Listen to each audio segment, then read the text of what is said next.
Hey there, my name is Julie Fei-Fan Balzer, and I am a painter, a printmaker, and a collage artist living and working outside of Boston. And today I want to talk to you a little bit about the work that's behind me.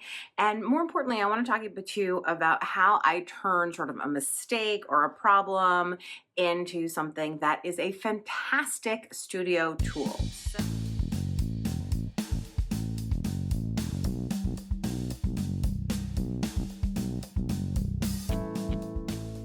So this is a mat, and you can see probably, can you see that it got a lot of it's got a stain, a little ink stain here. I think this one has also like a bent corner. It has another ink stain down here. So I can't use it for anything that I'm planning to sell because nobody wants to buy a mat, right? A picture, something that has this. So this becomes a studio mat. And I have these in all sorts of sizes because I often have inky fingers or I have cut a few mats incorrectly. So they have, anyway, I don't want to get into it, but I make mistakes all the time, but I find a way to make it work for me. And so this is a piece that I'm working on and it doesn't look great, but it magically looks better when I do that, right?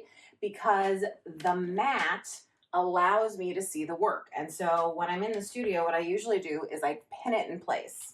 So as you can see, right, the pins aren't actually into the mat or anything, but they're just clipping it in place. And now I can actually see what's happening. I can check out my values. I can make some decisions about it. And it's absolutely fantastic. And so actually this piece, which is much more in progress because I haven't even glued those pieces down, it's just tape, is perfect. Because guess what? I've made more than one mistake. So I have more than one studio mat of that size. So now I can really see this piece and I can see the potential of whether I like those collage pieces or I want to move them around. And if you don't work on a wall, this works on a table as well, right? You can lay your work down and then you can look at it with the mat on top. The other tip I want to give you today is that I mentioned that I have these mats in several different sizes, and that's because I work at standard frame sizes. And the reason I do this is because if somebody buys my work, I want them to be able to walk into like a Michael's or go to a fancy framer or whatever it is, but you can buy a standard frame off the shelf and not have to get something custom framed.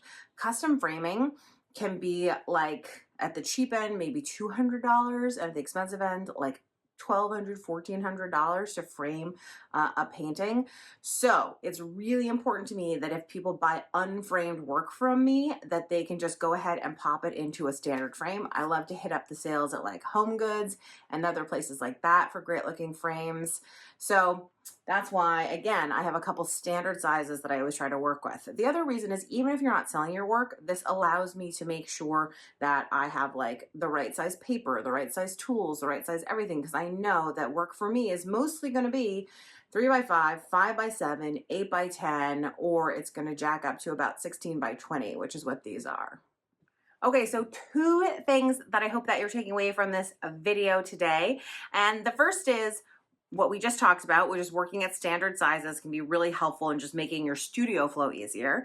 And the second thing that's really helpful is to take, if you have like old mat that didn't quite work out, or a mat that's in the color you didn't want, or a mat that you've got your dirty fingerprints all over, or whatever it is, it's so great for bringing some clarity so that you can really see the work and kind of ignore the edges around whatever is happening.